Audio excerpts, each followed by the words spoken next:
Hello everyone, very welcome back और YouTube channel. आज हम लोग डिस्कस करेंगे द टेबल्स टर्न को, जो कि विलियम वर्ड्सवर्थ की एक इम्पॉर्टेंट पोएम है। और ये पोएम लिरिकल बैलाड जो इनका कलेक्शन था उसमें ये पब्लिश हुई थी। लिरिकल बैलाड के कलेक्शन में ये पब्लिश हुई थी। और आपको पता ही होगा को ऑथर्ड है इसके एस.टी. कॉलरिज। एस.टी. कॉलरिज इसके को ऑथर हैं। और ये जो पोएम है ये इसमें आपको 8 स्टैंजास मिलेंगे। 8 स्टैंजास जो कि चार चार लाइन्स के होंगे, यानी कि क्वार्ट्रेन्स के। क्वार्ट्रेन्स जो होता है 4 लाइन का। ठीक है। तो इसमें 8 स्टैंजास मिलेंगे, यानी कि और वो चार चार लाइन के होंगे, तो उसको हम क्वार्ट्रेन्स बोलेंगे। तो ये थी। और बेसिकली जो ये पोएम है इसका मैसेज ये है कि जो नेचर है वो एक टीचर है, नेचर की तरफ बढ़ो। ओके, प्रकृति की तरफ वापस जाओ, प्रकृति को एक शिक्षक है और उससे सीखो। ऐसा विलियम वर्ड्सवर्थ इस पोएम में डिस्कस करते हैं। कि राइमिंग स्कीम ए बी है, ये भी ध्यान रखिएगा। ओके। तो ये कुछ इंपॉर्टेंट से फैक्ट्स थे। 1798 में, जैसा कि मैंने बताया, लिरिकल बैलाड में ये पब्लिश हुई थी। तो हम पोएम को स्टार्ट करेंगे यहाँ से। ओके। तो फर्स्ट स्टैंजा फर्स्ट लाइन के साथ देखेंगे। आप अब my friend and quit your books. तो यहाँ पे विलियम वर्ड्सवर्थ कह रहे हैं कि उठो उठो मेरे दोस्त और अपनी किताबों को छोड़ दो, यानी कि अपनी किताबों को बंद कर दो। और surely you will grow double. अगर तुम ऐसा करोगे तो तुम ज्यादा ग्रो करोगे। अगर नहीं ऐसा किए तो तुम उसी के मतलब बोझ के सहारे झुक जाओगे और दोहरे हो जाओगे, यानी कि डबल हो जाओगे। आप अब my friends and clear your looks. उठो उठो और अपने चेहरे को साफ करो, उसको अच्छा प्रसन्न करो, खुश करो अपने चेहरे को, उससे अपने चेहरे पे खुशी लेके आओ। Why all this toil and trouble, यानी कि इतनी मेहनत और चिंता किस लिए। तो बेसिकली इस स्टैंजा में जो विलियम वर्ड्सवर्थ है वो कह रहे हैं, अपने एक फ्रेंड को एड्रेस कर रहे हैं कि वो पढ़ाई छोड़कर बाहर आए, यानी कि नेचर की तरफ आए। और क्योंकि वो लगातार जब स्टडी कर रहा है तो उससे बहुत ज्यादा वो थक हो गया है और बहुत ज्यादा बोझिल हो गया है। इसलिए वो नेचर की तरफ आए और नेचर को देखे, उससे सीखे, ऐसा विलियम वर्ड्सवर्थ यहाँ पे कह रहे हैं। नेक्स्ट स्टैंजा देखिएगा। The sun above the mountains head, यानी यहाँ कह रहे हैं पहाड़ की चोटी के ऊपर सूरज चमक रहा है। The sun above the mountains head at a pressing lustre mellow, एक ताजगी भरी जो एक मतलब ताजगी भरी एक सॉफ्ट सी जो रोशनी होती है उसको फैला रहा है। मतलब इसमें इसका मतलब होता है, लेस्टर मेलो का मतलब होता है कि ऐसी रोशनी जो आंखों में चुभ नहीं रही है, एक सॉफ्ट सी रोशनी है जो फैला रहा है। कहाँ पे? माउंटेन्स के हेड पे। ठीक है, माउंटेन्स की चोटी पर।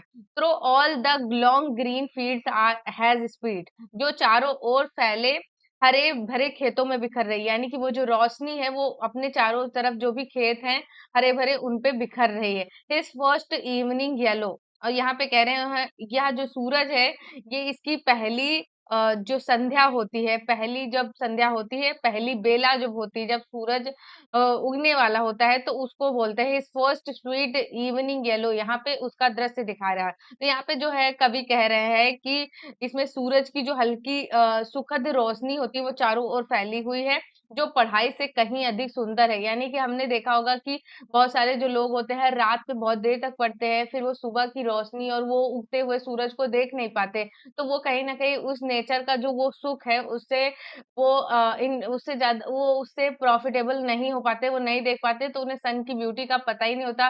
वो दोपहर में उठते हैं तो वो सूरज को कहते हैं बहुत गर्म है, बहुत गर्म है, चिलचिला रही है धूप, तो उसकी बुराई करते हैं। तो नेचर को जब देखना चाहिए तब आप उससे सीख सकते हैं।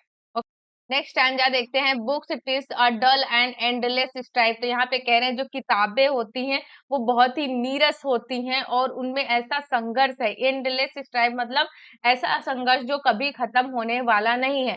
Come here the wood land Lynette, वो आगे कह रहा है कि चलो जंगल में रहने वाली जो लिनेट चिड़िया है उसकी आवाज सुनो। यहाँ पे लिनेट जो है वो चिड़िया है, उसकी आवाज सुनने के बारे में कह रहे हैं। How sweet his life on my life, यानी कि उसका जो संगीत है, उसका जो हाउ स्वीट हिज म्यूजिक, उसका जो संगीत है वो कसम से बहुत अच्छा है, बहुत ही ज्यादा मधुर है। There's more of wisdom in it, यानी कि उसमें किताबों से ज्यादा बुद्धि है। यहाँ पे वो कह रहे हैं कि तुम मतलब जो बुक्स के साथ लगे हुए हो, तो बुक्स इतनी ज्यादा नीरस है कि उसमें जो संघर्ष है वो कभी खत्म नहीं होने वाला है। चलो मेरे साथ हम लिनेट चिड़िया की तरफ जंगल में चलते हैं, उसकी जो मधुर ध्वन है वो कसम से अपनी कसम खा के कह रहे हैं कवि कि बहुत ही ज्यादा मधुर है। There more of wisdom in it, यानी कि उसमें किताबों से कहीं अधिक बुद्धि है, ऐसा बोल रहे हैं। नेक्स्ट स्टैंजा देखिएगा, एंड हार्क हाउ ब्लीथ द थ्रॉसल सिंग। तो यहाँ पे कह रहे हैं कि सुनो जो थ्रॉसल चिड़िया है, यहाँ पे थ्रॉसल चिड़िया है वो कितना ज्यादा आनंदित हो गए, कितने इंजॉय के साथ गाना गा रही है। He too is no mean preacher, तो वो आगे कह रही है यह भी मतलब कोई किसी तरीके से जब आप नेचर से सीखने आते तो भी एक ये जो थ्रासल चिड़िया है इसका म्यूजिक भी किसी उपदेशक से कम नहीं है। Come forth into the light of things, वो कह रहे हैं बाहर आओ जीवन की असली रोशनी में। कम fourth into the light of things, यानी जीवन की असली रोशनी में बाहर आओ। Let nature be your teacher, ये बहुत इंपॉर्टेंट लाइन है, let nature be your teacher, यानी कि नेचर को अपना शिक्षक बनने दो। ये कह रहे हैं let nature be your teacher, nature को अपना शिक्षक बनने दो। ये लाइन बहुत ज्यादा इंपॉर्टेंट है, रिपीट हो सकती है एग्जाम में, तो मार्क कर लीजिएगा। तो वो आगे कह रहे हैं कि जो नेचर है उसको शिक्षक बनने दो। अब आगे में स्टैंजा में देखते हैं क्या होता है। She has a world of ready wealth, वो आगे कह रहे हैं उसके पास एक संपूर्ण दुनिया का खजाना है। उसके पास मतलब तुमको पूरी दुनिया का खजाना उसके अंदर मिलेगा। Our mind are hard to bless, our minds and heart to bless, हमारे मन और हृदय को, हमारे मन और मस्तिष्क को वो आशीर्वाद देने वाला है, ऐसा खजाना उसके पास है। Spontaneous wisdom breathe by health, स्वस्थ जीवन से उत्पन्न स्वाभाविक ज्ञान है उसके पास, जो है तुम्हें स्वस्थ जीवन मिलेगा, उससे तुम्हारे अंदर एक स्वाभाविक ज्ञान उत्पन्न होगा। ट्रूथ ब्रीथ बाय चीयरफुलनेस, और प्रसन्नता से उत्पन्न जो सच्चाई है वो निकलेगी। तो यहाँ पे जो कवि हैं वो कह रहे हैं कि प्रकृति से जो हमको एक तरीके से जो नेचुरल ज्ञान मिलता है वो आनंददायी होता है, वो हमको प्रसन्न करने वाला है और हमारे जीवन में शांति और सच्चाई के भाव को भरता है, ऐसा वो कहना चाह रहे हैं इस स्टैंजा में। ओके, तो आगे कवि क्या कह रहे हैं, one impulse from a vernal wood may teach you more of man. तो वो कह रहे हैं जो बसंत के जंगल होते हैं उनसे उड़ने वाली एक हवा जो होती है वो तुम्हें मानवता से ज्यादा सिखा सकती है, वो तुम्हें मतलब लोगों से, ह्यूमन से ज्यादा सिखा सकती है। Teach you more of man, यानी मैन से ज्यादा तुम्हें सिखा सकती है।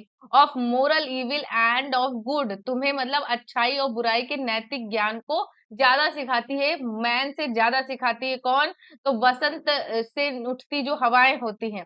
Then of all the sages can, और जितना कभी कोई विद्वान नहीं सिखा सकता उतना तुम्हें ये वसंत की हवाएं सिखाएंगी।